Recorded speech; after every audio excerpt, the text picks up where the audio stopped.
4 ιδιαίτερα σύμβολα τα οποία συνδέονται με την ψυχή σου, με το υποσυνείδητό σου και αποκαλύπτουν συγκλονιστικά πράγματα. Αυτά τα 4 σύμβολα δεν είναι τυχαία. Είναι ειδικά διαμορφωμένα για εσένα. Για όσους δεν με ξέρετε και έχεις πέσει τώρα στο βίντεο μου, είμαι ο Ακάς. Κάνουμε διάφορες αναλύσεις εδώ μέσα από το κανάλι μου. Έρευνες βασικά, ερευνούμε κάποια πράγματα. Αριθμολογικές αναλύσεις, αστρολογικές, ταρό. Τα οποία να σου πω για σένα που είσαι καινούριος, όλα αυτά είναι συμβολισμοί. Είναι μια γλώσσα συμβόλων, συμβολισμών. Και έτσι πρέπει να τα παίρνουμε. Και άλλα πολλά που θα μπορούσα να πω, αλλά δεν θα τα πω αυτή τη στιγμή για να μην μακρηγορήσω και κουράσω. Αν είσαι καινούριος, μείνε. Θα σου πω κάτι. Είναι πολύ σημαντικό. Αν μετά από αυτή την ανάλυση, μετά από αυτό το βίντεο ή κάποιο βίντεο που δεις, γιατί έχω κάνει πάρα πολλά πλέον βίντεο, γυρνάω και shorts με μουσικές, με αναζητήσεις, με πράγματα. Στο κανάλι μου θα βρεις αναλύσεις, διάλεξε μια κάρτα, θα βρεις αριθμολογικές αναλύσεις, αστρολογικές αναλύσεις, πολλά πράγματα. Αν όμως μετά από μια ανάλυση μου νιώσεις ηρεμία στην ψυχή σου, πετύχαμε. Και εσύ και εγώ. Πετύχαμε το σκοπό μας. Όποιος και είναι αυτός. Αν νιώσεις προβληματισμό, αν νιώσεις ρε παιδί μου λίγο σκέψη να το σκεφτώ, τι είναι αυτό που μου λέει, πάλι πετύχαμε. Πέτυχε συνταγή. Αν νιώσεις ότι γέμισες με ενέργεια, πάλι πέτυχε συνταγή. Γι' αυτό σου λέω λοιπόν, έλα στην παρέα μας. Δεν είναι τυχαίο που με ακολουθούν πλέον, έχω χιλιάδες συνδρομητές. Και δεν το λέω αλαζονικά, το λέω διότι έχει γίνει μέσα από μια δική μου, μιλάω για μένα έτσι, για το δικό μου κανάλι, δική μου πολύ μεγάλη προσωπική προσπάθεια, με πολύ αγάπη και μεράκι για αυτό που κάνω και αν θέλεις για αυτό το οποίο δίνω και προσφέρω. Εντάξει, κάνε εγγραφή, έλα στην παρέα μας, πάτα καμπανάκι και έχουμε να πούμε ωραία πράγματα. Αν θες μπορείς να γράψεις και από κάτω, αν είσαι καινούριος, καινούργια, να σε καλωσορίσουμε, να σου πούμε το καλώς ήρθες, διάφορα πράγματα, ίσως και προβληματισμός ή δεν ξέρω τι. Η ανάλυση, το βίντεο αυτό που θα δούμε, που θα δείτε, αφορά αυτούς τους ανθρώπους οι οποίοι το βλέπουν, όχι αυτοί που δεν το βλέπουν και δεν το δουν ποτέ στη ζωή τους. Όταν κάνουμε κάποιες αναλύσεις, δεν αφορά όλο τον κόσμο, έτσι, δεν αφορά όλη την Ιφίλιο, αφορά όταν ξεκινάς και το βλέπεις. Όταν το δεις, σε αφορά. Κάποιοι οι οποίοι, αν θέλεις, νιώθουν προβληματισμό ή κάτι θέλουν να ψαχτούν και να κάνουν, τότε θα το δουν το βίντεο. Αν δεν τους ενδιαφέρει, δεν θα το δουν και είναι πάρα πολύ απλό. Πάμε όμως τώρα να δούμε τα 4 ιδιαίτερα ιερά σύμβολα, τα οποία τα βλέπεις βέβαια στην οθόνη σου. Θέλω να επιλέξεις ένα από αυτά με πολύ μεγάλη προσοχή. Σαν να πηγαίνεις κάπου, ζητάς κάτι, μια απάντηση, μια αναζήτηση δική σου εσωτερική, ένας δικός σου προβληματισμός και λες κάπου πρέπει να πάω, κάτι θέλω να κάνω, κάτι θέλω να βρω, κάποιος να μου πει κάτι. Εντάξει, για τη ζωή μου, για τους προβληματισμούς μου, για οτιδήποτε, γιατί η ζωή είναι άδικη, γιατί είναι δίκαιη, δεν ξέρω τι, γιατί σημαίνει αυτό, γιατί οι άνθρωποι είναι κακοί, γιατί σημαίνει αυτή, οτιδήποτε. Θα βρω δουλειά, δεν θα βρω δουλειά, ξέρω, λέω τώρα έτσι διάφορα πράγματα, οτιδήποτε. Δεν θα σου βρω δουλειά, στο λέω. Τα ταρό δεν θα σου βρουν δουλειά. Δεν θα σου δώσουν, αν θέλεις, έτοιμη τη λύση. Είπαμε, μιλάμε μέσα από συμβολισμούς, παίρνεις πληροφορίες, συντονίζεσαι με κάτι, ας το πω συλλογικό ασυνείδητο, και μέσα από αυτή τη διαδικασία παίρνεις κάποιες πληροφορίες και λες ρε παιδί μου, ναι, έτσι είναι. Ναι, όντως. Οκ, για να το δω. Και σου ανοίγονται ίσως και κάποιες προοπτικές. Πάντα λέω ίσως. Όμως διάλεξε ένα σύμβολο για να ξεκινήσουμε, διότι έχουμε δουλίτσα όμορφη να κάνουμε εδώ και να πούμε πολύ όμορφα πράγματα. Εντάξει, καλώς ήρθες στην παρέα μας. Και εσύ που είσαι παλιός και με ακολουθείς και τα λέμε, και ο καινούριος ο συνδρομητής που κάνεις τώρα την εγγραφή σου. Και σε ευχαριστώ και σας ευχαριστώ και τους δύο θερμά. Διάλεξα ένα σύμβολο. Λοιπόν, πρώτο σύμβολο. Το πρώτο σύμβολο είναι Πυθαγόριο. Είναι του Πυθαγόρα. Η ψυχή σου, θες το υποσυνείδητό σου, συνδέθηκε με αυτό το σύμβολο, διότι μπορεί να σου αρέσουν οι αριθμοί. Μπορεί να σου αρέσει η φιλοσοφία, μπορεί να σου αρέσει η φιλοσοφία των αριθμών, μπορεί να έχεις σπουδάσει οικονομικά, μαθηματικά, τα πας καλά με την ανάλυση των αριθμών. Όπως βλέπεις, ένα ιδιαίτερο σύμβολο είναι ένα τρίγωνο ή μάλλον ένας κύκλος μέσα σε ένα ιδιαίτερο κύκλο, τρίγωνο ενσωματωμένο και ένα τρίγωνο και πάλι ένα κύκλο στη μέση. Εντάξει. Μια πολύ μικρή περιγραφή. Βέβαια το τι σημαίνει για σένα είναι τελείως δική σου υπόθεση. Προσπάθησα να αποτυπώσω πίσω το background που λένε, το τοπίο, στην εποχή εκείνη που είχε διδάξει ο Πυθαγόρας στον Κρότονα, για τους ψαγμένους. Οι κάρτες τις οποίες θα χρησιμοποιήσουμε είναι Πυθαγόρες αριθμολογικές. Είναι ειδικές ταρό, έτσι λέγονται, ειδικές ταρό κάρτες αριθμολογικές του Πυθαγόρα, που έχουν φτιαχτεί για αυτό το σκοπό. Είναι ειδικές, δεν είναι εδώ στην Ελλάδα, είναι από το εξωτερικό, παρόλα αυτά όμως έχει και ελληνικές καταγραφές. Ο Πυθαγόρας λοιπόν ήταν και φιλόσοφος, ήταν και μαθηματικός, ήταν και ερευνητής, κυρίως όμως ήταν μύστης. Δεν θα πω περισσότερα για το Πυθαγόρα, κάποια πράγματα μπορείς να διαβάσεις στο site μου, μπορείς να αναζητήσεις και κάποια βίντεο μου που έχω κάνει με αριθμολογικές αναλύσεις πολύ πρωτότυπες και ιδιαίτερες, οι οποίες κάτι θα έχουν να σου πω. Πάμε όμως και ξεκινάμε. Ας τα κάνω λίγο στην άκρη. Αυτά εδώ πέρα αφορούν τα υπόλοιπα decks και αυτό που έχω να πω είναι το εξής. Εδώ είσαι εσύ. Αντιπροσωπεύει εσένα. Είναι η βασιλεία. Είναι η αυτοκράτηρα δηλαδή. Έχει κάποιες ελληνικές επεξηγήσεις οι οποίες είναι λίγο όχι και τόσο δόκιμες ή συνηθισμένες γενικά στα ταρό όσοι με παρακολουθούν. Γράμμα γάμα, δηλαδή το όνομα ή το παρατσούκλι, κάποιο επώνυμο, κάτι το οποίο μπορεί να αφορά, να σε αφορά, μπορεί και κάποιο γεγονός, εντάξει, γέγονε, γένα, οτιδήποτε, Γιάννα, Γιώργος, καλά, Γιώργος θα μου πεις βγήκε η βασίλισσα, τέλος πάντων. Όμως έχει βγει μία αυτοκράτηρα η οποία είναι το σύμβολο της Αφροδίτης, συμβολίζει μία πολύ ισχυρή γυναίκα, συμβολίζει τη διαίσθηση, την αναζήτηση της αλήθειας, αλλά είναι και μάγισσα γιατί θα πάρει και δύσκολες αποφάσεις και σκληρές αποφάσεις. Κράτα το αυτό. Κάτι σημαίνει για σένα. Η σκέψη σου λοιπόν είναι γύρω από έναν βασιλιά μπαστούνι, ο οποίος βασιλιάς μπαστούνι έχει τον μυστικό αριθμό 23-5 και αυτός ο βασιλιάς μπαστούνι είναι δυνατός, σοφός, λογικός εκεί που πρέπει, χωρίς και ο λόγος του πολλές φορές βέβαια μπορεί να έχει και πάθος, αλλά προσπαθεί να δώσει θετική ενέργεια και να μεταδώσει σωστά τα πράγματα. Πάμε. Αυτό που σε σταυρώνει, δηλαδή έρχεται στα πόδια σου κατά κάποιο τρόπο να σε βρει και όταν λέμε σταυρώνει και έρχεται στα πόδια σου, τι εννοούμε, τι εννοεί ο ποιητής? Εννοούμε ότι είναι η πρόκλησή σου. Αυτό το οποίο χρειάζεται θα έρθει στα πόδια σου, ή θα το κλωτσίσεις ή θα βαδίσεις μαζί του, να σου το πω έτσι. Αυτό που έχει βγει σε σένα είναι το 5 πεντάκτηνο. 5 πεντάκτηνο σημαίνει οικονομικά θέματα, σημαίνει αστάθεια, σημαίνει ανασφάλεια, σημαίνει ότι αισθάνεσαι ότι το βασίλειο σου κατά κάποιο τρόπο εντός εισαγωγικών απειλείται σε οικονομικό κομμάτι και προσπαθείς να βρεις και να πάρεις λογικές απαντήσεις προκειμένου να στηριχθείς μόνος σου στα δικά σου πόδια για να μπορέσεις να ανταπεξέλθεις και να προχωρήσεις. Το ένα είναι αυτό. Βέβαια σε συστηματικό τομέα μπορεί να σημαίνει και ανασφάλεια και ζητάς ασφάλεια κτλ.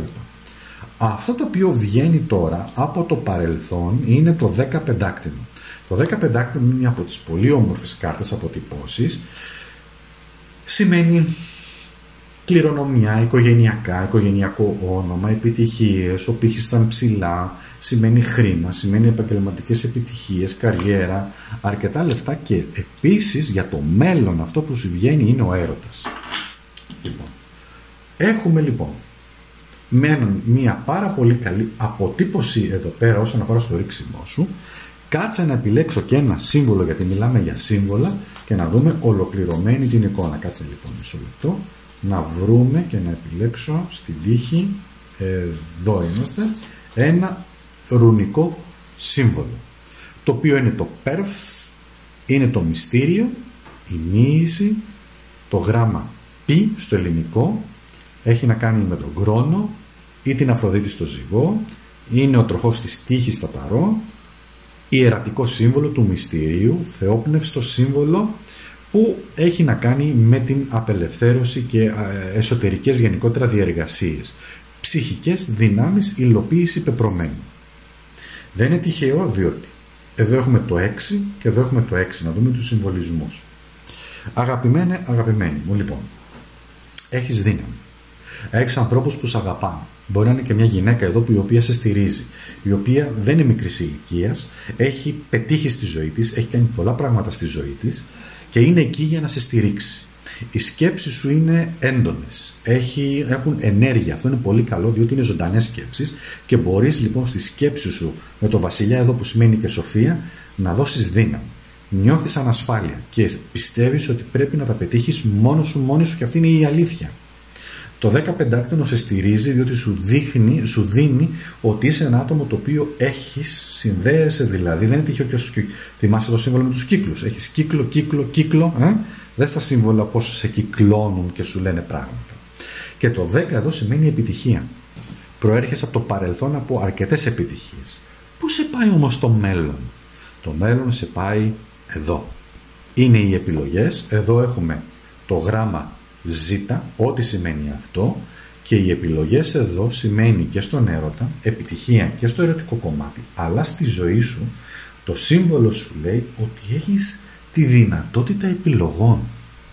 Να μία απόδειξη που λένε εδώ τα ταρό της ελεύθερης βούλησης, μέσα βέβαια στο πλαίσιο το οποίο ζούμε. Έχεις ελεύθερη βούληση, μπορείς να επιλέξεις. Δεν είσαι χωρίς επιλογές. Μπορεί να νιώθεις μια ανασφάλεια, έχεις επιλογή. Μπορεί να νιώθεις ότι σε προδώσανε, έχεις επιλογή. Μπορεί να νιώθεις ότι κάπου δεν είναι σταθερά τα πράγματα, έχεις επιλογή. Και το μυστικό που σου λέει εδώ πέρα, που είναι πάλι το Perth, έχεις ψυχικές δυνάμεις. Πρόσεξε μόνο πάνω στην προσπάθειά σου, μην κάνεις σκέψεις, πώς το λένε, όχι δύσκολες σκέψεις, ρε παιδί μου, μαύρες σκέψεις, αποκαρδιωτικές σκέψεις, θλιμμένες σκέψεις, και κλείσει η ενέργεια εδώ και γίνει από φλόγα μεγάλη, γίνει φλογίτσα. Έχεις το σύμβολό σου που είναι το Πυθαγόριο σύμβολο. Μελέτησε λίγο Πυθαγόρια αριθμολογία, ψάξε το λιγάκι για αριθμό, αν θέλεις, έτσι. Λίγο με τον Πυθαγόρα, τη φιλοσοφία του, τι είπε. Υπάρχουν πολύ ωραία βιβλία και απλά, αλλά και που ανεβαίνουν επίπεδο, στα οποία μπορεί να μάθεις πάρα πολλά πράγματα. Και για σένα, και για τη ζωή σου, και για την αποστολή σου ίσως, και για το τι έχεις έρθει να κάνεις σε αυτόν τον κόσμο. Αυτό εδώ το συμβολάκι είναι όλα τα λεφτά που λένε, γιατί συνδέει όλο αυτό το ρίξιμο, και εκείνο αυτό που θέλει να σου πει είναι επίτευξη πεπρωμένου. Μπορεί να μην το πιστεύεις, αλλά αυτό εδώ πέρα το ρίξιμο του ρουνικού σταυρού που κάναμε σημαίνει ότι το σύμβολο αυτό θέλει να σου πει ότι υπάρχει ένα πεπρωμένο. Ο κύκλος σημαίνει ένα πεπρωμένο. Κάπου λίγο πρέπει να το ψάξεις. Δεν έχει σημασία αν πιστεύεις. Το γεγονός όμως ότι θα μάθεις πληροφορίες είναι πολύ σημαντικό για σένα να καταλάβεις ότι η ζωή μας είναι γεμάτη επιλογές. Αυτό είναι το μήνυμα του σύμβολου σου. Εντάξει. Ωραία. Στο επόμενο. Το επόμενο σύμβολο. Μισό λεπτό. Να τα βάλω λίγο στην άκρη. Το επόμενο σύμβολο. Να το βάλω και το ρουνικό. Ας τα βάλω εδώ. Το επόμενο σύμβολο είναι Αιγυπτιακό. Έχεις επιλέξει εσύ, αγαπημένη μου, ένα πολύ ιδιαίτερο και μυστήριο, για μισό λεπτό, ένα πολύ ιδιαίτερο και μυστήριο σύμβολο παπύρου, αρχαίου Αιγυπτιακού παπύρου. Τι λέει ο πάπυρος? Τι θέλει να σου πει αυτό το σύμβολο? Τι θέλει να φέρει στην επιφάνεια για σένα? Τι θέλει να σου πει? Πάμε να το ανακαλύψουμε μαζί. Το σύμβολο λοιπόν το οποίο συνδέεται με σένα, συνδέεται με την ψυχή, γιατί όλα τα σύμβολα συνδέονται σε επίπεδο ψυχής ή σε επίπεδο υποσυνείδητου. Μελετήστε, προσέξτε, διαβάστε, μελετήστε. Βέβαια τον έχουν πολεμήσει. Καρλ Γιούγκ, που έχει μιλήσει για σύμβολα, για συγχρονισμό, και πώς τα σύμβολα είναι αρχέτυπα και συγχρονισμοί του υποσυνείδητου μυαλού, το οποίο μπορεί να είναι τόσο ισχυρό που αυτό το υποσυνείδητο μυαλό μπορεί να γίνει η μοίρα μας, το πεπρωμένο μας. Δεν θα πω περισσότερα για να σας συντριγκάρω, αλλά όταν λέμε για μοίρα και πεπρωμένο, πολλές φορές το προκαλούμε εμείς. Εντάξει. Μη με βάλετε τώρα με προκαλείτε και εμένα να σας πω για πολύ δυσάρεστα γεγονότα, για ατυχήματα, μαζικά ατυχήματα, εκείνο, το άλλο, αυτά. Υπάρχει και εξήγηση, δεν θέλω να μπω όμως σε αυτό, θέλω να μείνω σε εσένα που με παρακολουθείς αυτή τη στιγμή, διότι νόημα έχει εσένα που με παρακολουθείς και όχι σε αυτούς που δεν με παρακολουθούν. Εντάξει, παίζει έναν ιδιαίτερο ρόλο. Και να μιλήσουμε λίγο και για νορμάλ καταστάσεις. Λοιπόν, οπότε εσύ που συνδέθηκες με το ηλικιακό σύμβολο, πάμε να δούμε τι έχει να σου πει. Εσύ εδώ με το 9 κούπα, οι ευχές, εσύ, δηλαδή ο συγχρονισμός εδώ πέρα που υπάρχει, που αφορά τη δική σου επιλογή, είναι οι ευχές που έχεις στη ζωή σου που θες να πετύχεις. Όποιες είναι οι ευχές για τον καθένα, είναι ευχή. Ναι, οι ευχές είναι διαφορετικές και οι επιθυμίες. Η ευχή σου είναι να βρεις ένα μεγάλο έρωτο. Άλλος η ευχή του είναι να βρει πολλά λεφτά. Άλλος είναι να αγοράσει ένα αμάξι. Άλλος ένα σπίτι. Άλλος να σπουδάσει. Άλλος ένα σύντροφο. Άλλος να πάρει διαζύγιο. Άλλος να προχωρήσει τη ζωή του. Άλλος να χωρίσει. Άλλος να έχει εξουσιακή σχέση. Να έχει και τη γυναίκα και το αίσθημα. Το ίδιο συμβαίνει και το αντίθετο. Πολλές επιθυμίες.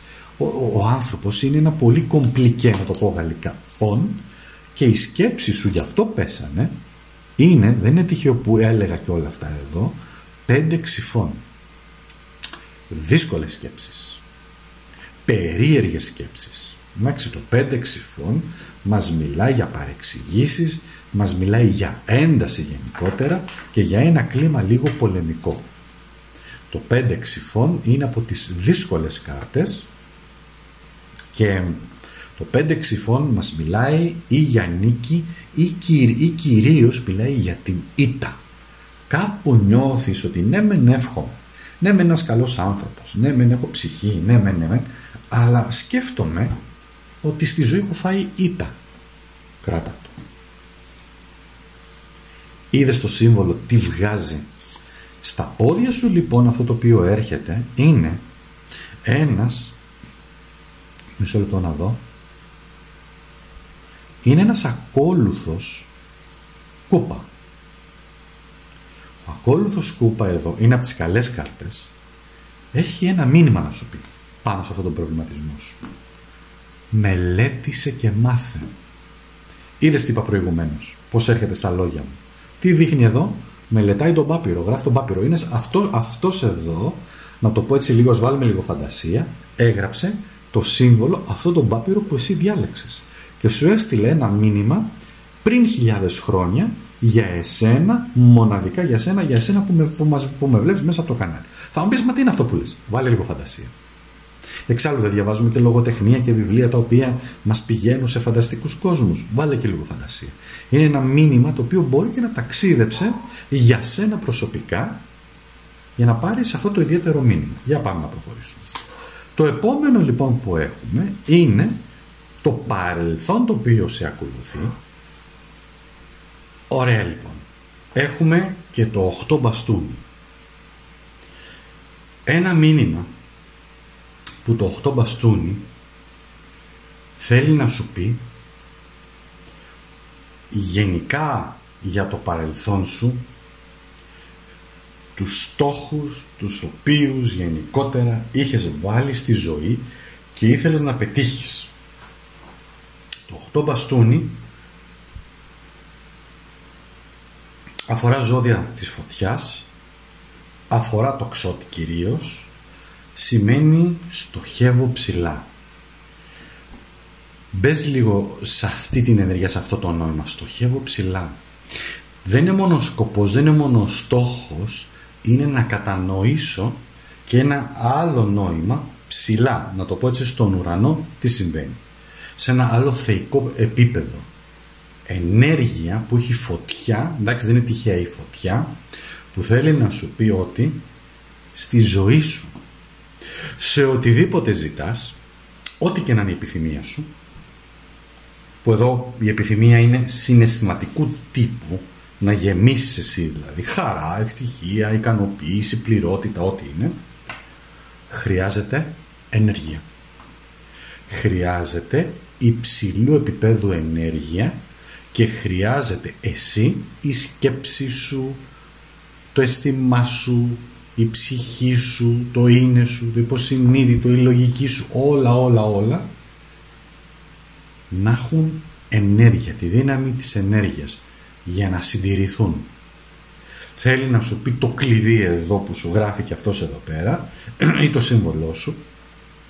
Αν έχεις ενέργεια, επιμονή, υπομονή, πείσμα, δεν ξέρω τι άλλο, τότε οι πιθανότητες να πετύχεις είναι υψηλές. Εντάξει.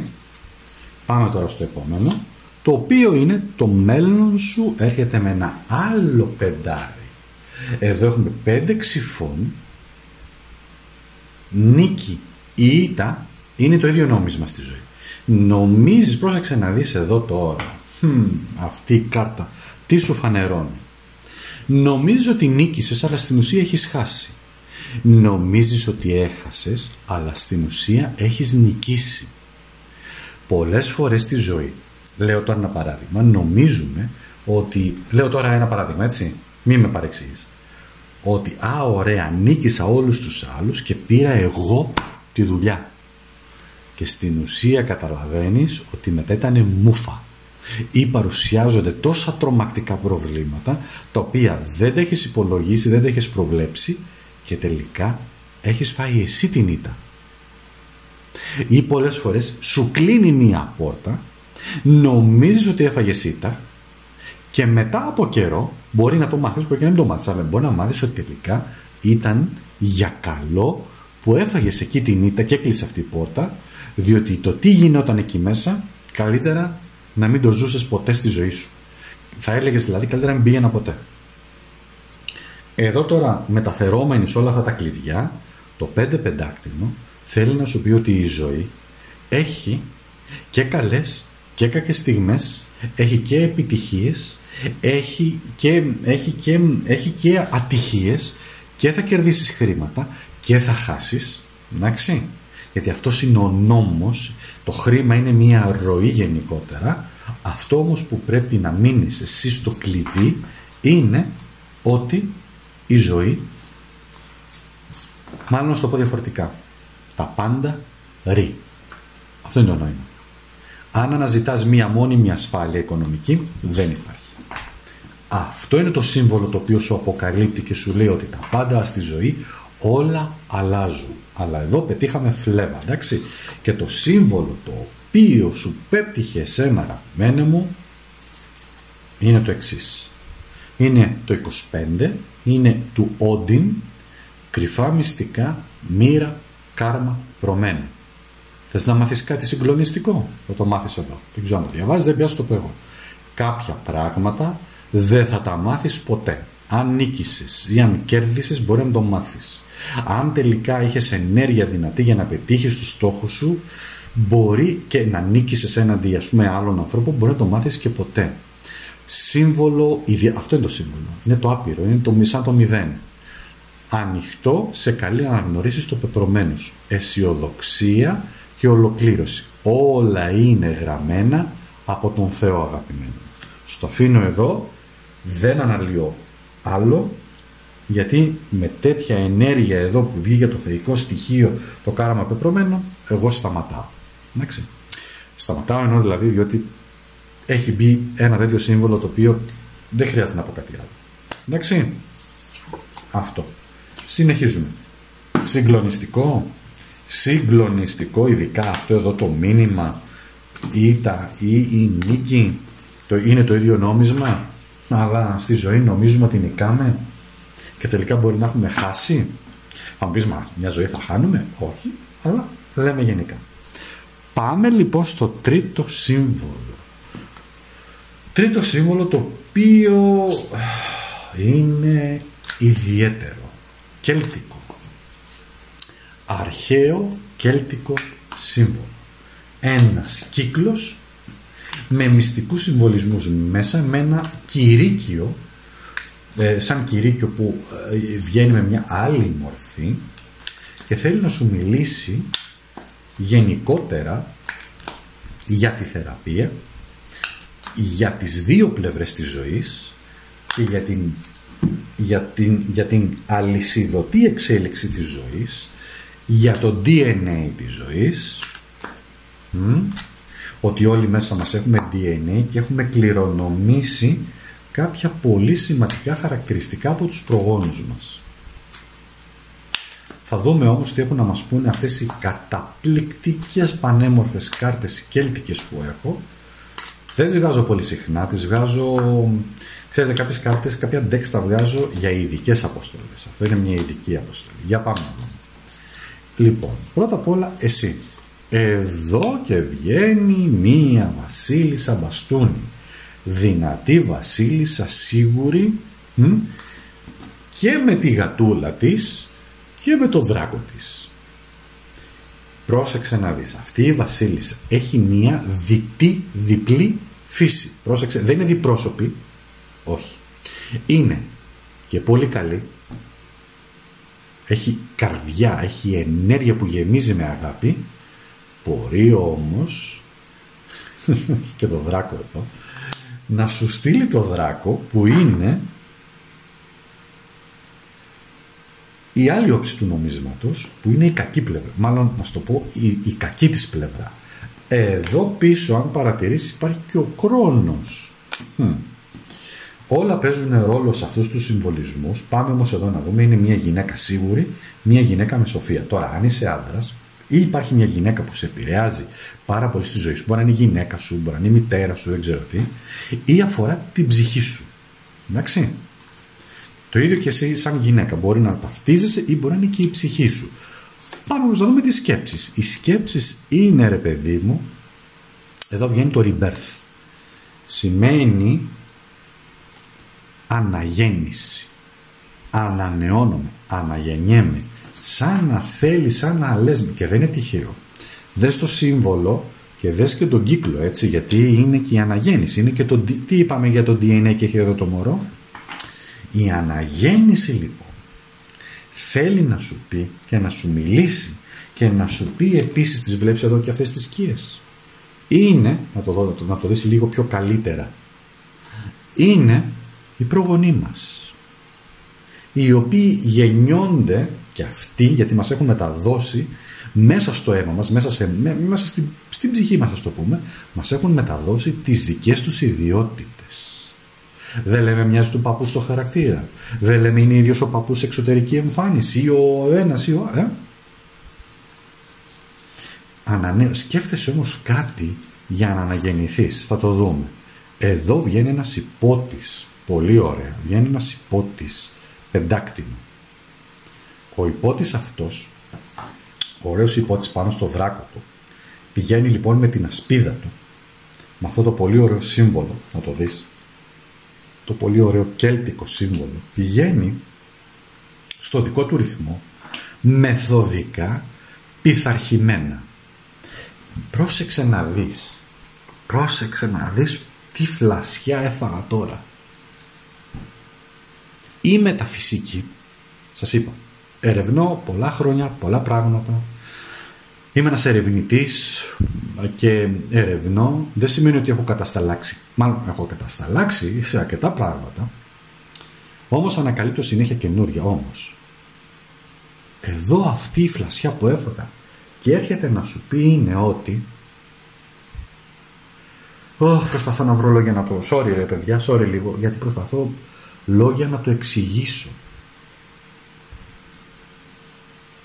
Η ενασχόλησή μου με τη μεταφυσική, να σου πω ως εξής: ταρό, αστρολογία, αριθμολογία, ρούνους, κρυστάλλους. Έχω ασχοληθεί και με άλλα πράγματα, όπως δεν τα πω. Έχουν ένα πράγμα. Ξέρετε ποιο είναι? Πειθαρχία. Προγραμματισμός. Συγκεκριμένα βήματα, πρωτόκολλο να το πω έτσι. Αν είστε κάποιοι από εσείς που ξέρω τώρα, έχετε σπουδάσει, λέω τώρα ιατρική ή μαθηματικά, έχετε ένα πρωτόκολλο σκέψης.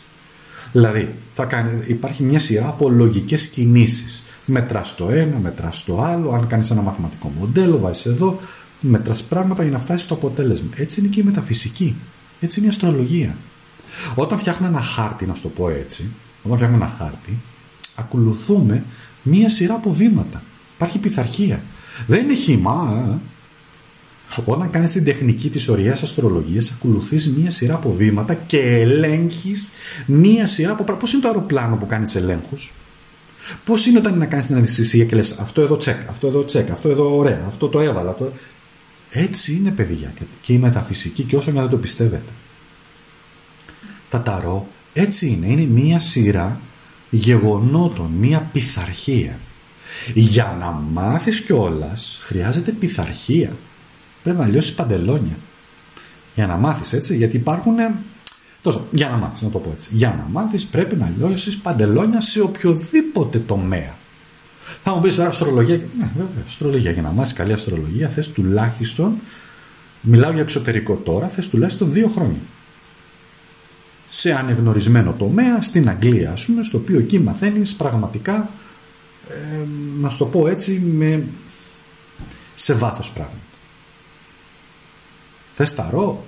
Στην Ελλάδα δεν υπάρχει κάτι οργανωμένο.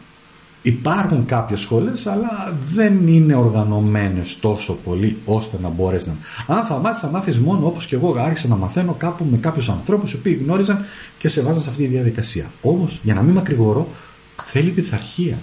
Η αριθμολογία θέλει πειθαρχία. Ξεκινάς βήμα-βήμα. Ξεκινάς, ξέρω εγώ, ο αριθμός πεπρωμένου, ποιος είναι αυτός. Ο αριθμός ψυχής είναι αυτός. Πας με τη σειρά και τα εξηγείς μετά στον άνθρωπο. Εδώ είναι αυτό. Ο συνδυασμός αυτός είναι αυτός.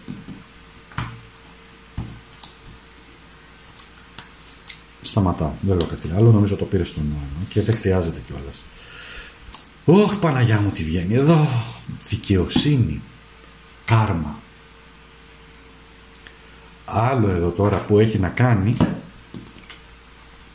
με τη ζυγαριά, με τη δικαιοσύνη, με το αίτιο και το αιτιατό. Θα σου το πω πολύ απλά. Σε μία δράση που θα κάνεις εσύ, όποια και να είναι αυτή. Πας να χτυπήσεις κάποιον, θα έχεις μία αντίδραση, όποια και να είναι αυτή η αντίδραση. Θα σε χτυπήσει και αυτός.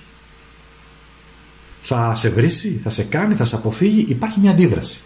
Πάντα αυτό είναι νόμος ο οποίος ισχύει και είναι και καρμικός νόμος, έτσι το λέμε. Υπάρχει εδώ, έχει αποτυπωθεί από πολλούς λαούς. Η δικαιοσύνη όμως, που έχει να κάνει με πολλά πράγματα, θέλει να σου πει εδώ να δράς πάντα σε οτιδήποτε κάνεις με γνώμονα τη δικαιοσύνη. Εντάξει. Γιατί εδώ έχουμε ζώδιο ζυγός, εδώ έχουμε πλούτονα κυρίως, εδώ έχουμε ζώδια της φωτιάς, εδώ ζώδια της γης ή και οροσκόπους αν θέλεις. Και πάμε τώρα ως αναφορά για το μέλλον σου, μία αποτύπωση, αν μπορούμε να πάμε ένα βήμα μπροστά στο μέλλον, είναι το αστέρι. Το αστέρι, έλα τώρα εδώ να σου πω, έχει να κάνει με τις Πλειάδες, έχει να κάνει με την κατεύθυνση. Ναι, οι αρχαίοι μπορούσαν να κατευθύνουν τα πλοία τους επειδή μπορούσαν να προσανατολιστούν με τους αστερισμούς. Το ίδιο είμαστε και εμείς. Είμαστε κάτι σαν ναυτικοί με βάρκα προς το άγνωστο που λένε στη ζωή μας. Όταν όμως έχεις το αστέρι, ξέρεις που θα πας. Έχεις διαίσθηση, έρχεσαι εντελώς γυμνή σε αυτόν τον κόσμο, και το λέω με την έννοια ότι ερχόμαστε χωρίς τίποτα, μόνο με το σώμα μας, εντάξει, και προχωράμε με αυτό το σώμα μέσα από ένστικτο, διαίσθηση, λογική φυσικά, επεξεργασία δεδομένων, να το πω έτσι, αλλά το αστέρι σε κατευθύνει. Και το αστέρι που είναι το 17, είναι από τις τυχερές κάρτες και έχει να σου μιλήσει επίσης και για τύχη, μάλλον για προστασία. Λοιπόν, καθαρά ζώδιο υδροχόος εδώ, και αυτό το οποίο θέλει να σου πει είναι έχει εμπιστοσύνη, διότι η ζωή ξέρει που θα σε βγάλει. Ακόμα κι αν έχεις περάσει δυσκολίες. Θέλει σοφία, κάνεις σκέψεις για αναγέννηση, εσύ να αναγεννηθείς, να κάνεις, θέλει πειθαρχία, θέλει το ρυθμό και την υπομονή, να είσαι δίκαιος, δίκαιη και να ζυγίζεις τα πράγματα στη ζωή σου γενικά, και τότε έχεις την κατεύθυνσή σου. Και μία πολύ αυτή βγήκε αυτή εδώ. Απλά την άλλη την έβγαλα γιατί είχε κολλήσει και είναι αυτή εδώ που ήθελα. Έχει ένα μυστικό αριθμό 17. Είναι ακριβώς αυτό εδώ πέρα το 17, εντάξει. Ζυγός, μας βγήκε και ο ζυγός εδώ. Τεϊουάζ είναι η δύναμη του πολεμιστή. Δία στο τοξότη, ήλιος, δικαιοσύνη και εδώ, στην αποτύπωση, είσαι ο πνευματικός πολεμιστής. Το κλειδί που σου δίνει αυτό το σύμβολο, ναι, είσαι πολεμιστής, αλλά υπάρχουν πολλών ειδών πολεμιστές. Υπάρχει ο πολεμιστής με πραγματικά πειρά, υπάρχει όμως ο πολεμιστής, ο ενεργειακός πολεμιστής, υπάρχει ο πολεμιστής με τους κρυστάλλους. Εσύ είσαι ο πνευματικός πολεμιστής. Κράτησέ το αυτό, είναι το κλειδί σου, είναι αυτό το οποίο το σύμβολο σου χαρίζει και σου λέει απλόχερα. Εντάξει, τελειώσαμε, δεν λέω κάτι άλλο εδώ. Τελειώσαμε δηλαδή τη συγκεκριμένη επιλογή, μην μου φύγεις. Λοιπόν, είσαι ο πνευματικός πολεμιστής. Τα είπε όλα. Δεν χρειάζεται κάτι άλλο. Τα είπε όλα το σύμβολό σου. Εντάξει. Πολύ ωραία. Και πάμε τώρα και στο τελευταίο μας σύμβολο, που είναι, αυτό αν παρατηρείς το σύμβολο, που είναι ιδιαίτερο περίεργο, προέρχεται από την αρχαία Βαβυλώνα. Θα μου πεις τώρα, ρε φίλε, τι μας λες εδώ, τι είναι αυτά. Πάρε το σαν παιχνίδι. Είπα, μιλάμε μέσα από συμβολισμούς, μιλάμε μέσα από μια άλλη γλώσσα ιδιαίτερη, που έτσι μιλάνε και μάλλον έτσι επικοινωνούσαν, έτσι και τα λέγανε και σε αρχαίους λαούς, άσχετα αν τα πιστεύεις ή όχι. Παρόλα αυτά όμως είχαμε βρει πολλά πράγματα και πολλά μυστικά, τα οποία ισχύουν ακόμα και σήμερα. Αυτό το συγκεκριμένο σύμβολο είναι από την αρχαία Βαβυλώνα και γι' αυτό θα κάνουμε με ειδικές κάρτες που έχουν αρχαίες αποτυπώσεις και συμβολισμούς, το οποίο πιστεύω θα μας βοηθήσουν. Εντάξει, και πάμε. Είναι το εδώ αν παρατηρήσεις είναι ένα εξάγωνο. Ο αριθμός 6 μέσα σε ένα κύκλο είναι η εγκλωβισμένη ψυχή, που σημαίνει η ψυχή που κατεβαίνει και έρχεται μέσα σε ένα σώμα. Στο κέντρο υπάρχει η έδρα της ψυχής, να το πούμε έτσι, όμως έχει ένα τέτοιο χρώμα που την κάνει να συνδέεται και με άλλα θεϊκά πεδία. Εδώ λοιπόν τι έχουμε? 8 κούπα. Το 8 κούπα, αγαπημένοι μου, είναι ψάχνω να βρω νόημα στη ζωή. Ψάχνω να βρω πού θα πάω. Νύχτες κυρίως, όπου γίνονται αυτές οι σκέψεις και το συναισθηματικό. Εδώ έχει και ένα πολύ ωραίο τατουάζ πίσω στην πλάτη αυτή, έτσι, συμβολικό. Λοιπόν, έχει κάνει τατουάζ από αυτό εδώ πέρα από αυτό εδώ πέρα το δέντρο, ας πούμε, τον καρπό. Νύχτες λοιπόν σκέφτεσαι, προβληματίζεσαι για το δρόμο σου, για τη διαδρομή σου. Άντρας, γυναίκα, δεν έχει σημασία. Και λες, πού πάω συναισθηματικά? Τι σημαίνει έρωτας, τι σημαίνει αγάπη, τι σημαίνει να πάω εκεί, να πάω εδώ? Οι σκέψεις που έρχονται εδώ είναι μία βασίλισσα πεντάκτη. Μπορεί να είναι μια μητέρα, μια καλή σύμβουλος, μια μέντορ. Σου μιλάει λοιπόν για υπομονή και για σταθερότητα. Σου μιλάει βέβαια για οικονομικά, σου μιλάει για καριέρα. Αυτό το οποίο έρχεται στα πόδια σου και σε σταυρώνει, είναι προσπαθείς να βρεις ισορροπίες. Λες, προσπαθώ να ισορροπήσω τα πράγματα στη ζωή μου. Συναίσθημα και ίσως και καριέρα, ίσως και το χρήμα, ίσως και την ασφάλεια. Προσπαθώ να ισορροπήσω. Εντάξει. Φροντίδα, οικογένεια σημαίνει εδώ. Εδώ σημαίνει ότι, περνάω μέσα από διάφορες διαδικασίες. Εδώ σημαίνει έχω βρει το άλλο μισό, μπορεί να είναι και δίδυμες φλόγες, μπορεί να είναι αδελφές ψυχές, έχει διάφορα εδώ τώρα. Το άλλο είναι το 8, μάλιστα. Το 8 μπαστούνι. Το 8 μπαστούνι, δες αυτή την αποτύπωση, είναι αυτό που φυσάει ο άνεμος και διώχνει τα βέλη και φεύγουν με δύναμη για να πάνε στον προορισμό τους. Έχεις ένα μήνυμα. Έχεις ένα μήνυμα από άλλα πεδία της ψυχής, ας το πούμε. Και αυτό που σου λέει η ψυχή σου είναι ένα συγκλονιστικό μήνυμα που έχει να κάνει με το 4. Λοιπόν, εδώ έχουμε τον αριθμό 8, εδώ έχουμε τον αριθμό 4. Εδώ έχουμε τη βασίλισσα, εδώ έχουμε πάλι ένα οχτάρι διαφορετικό και εδώ έχουμε τον αριθμό 2. Το 4 και το 2 μας κάνει το 6. Το 6 μας κάνει σχέσεις, σημαίνει σχέσεις. Τι είδαμε προηγουμένως επίσης? Το εξάγωνο της ψυχής. Η ψυχή σου λοιπόν διψάει για ουσιαστικές σχέσεις.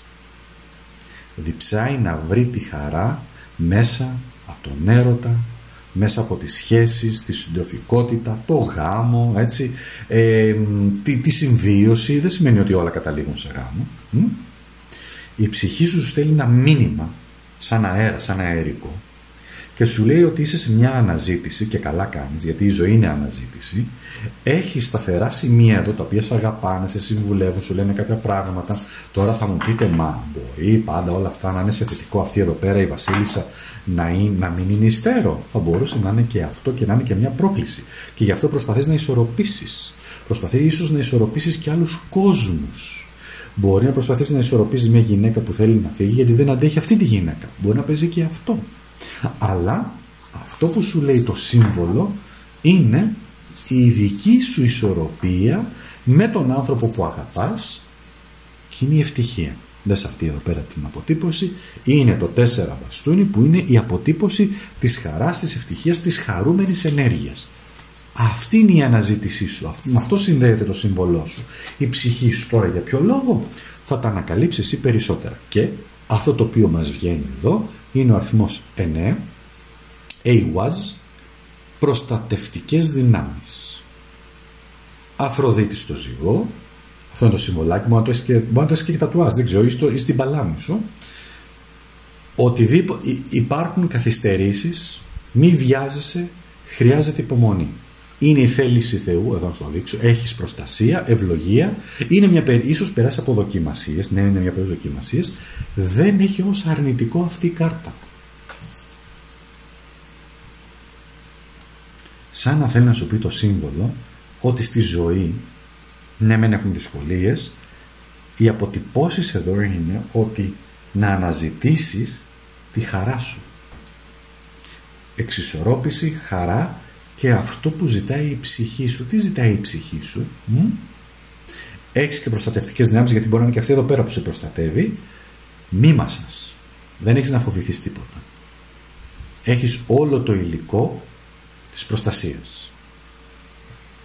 Και με αυτό ολοκληρώνουμε. Να σε ευχαριστήσω πάρα πολύ που ήσουν εδώ. Ελπίζω να πέρασες καλά, να το ευχαριστήθηκες και εσύ, να πήρες πολύ ωραία μηνύματα, βαθύτατα μηνύματα. Και θα τα πούμε πάρα πολύ σύντομα με κάτι άλλο. Σε ευχαριστώ πολύ. Να είσαι καλά.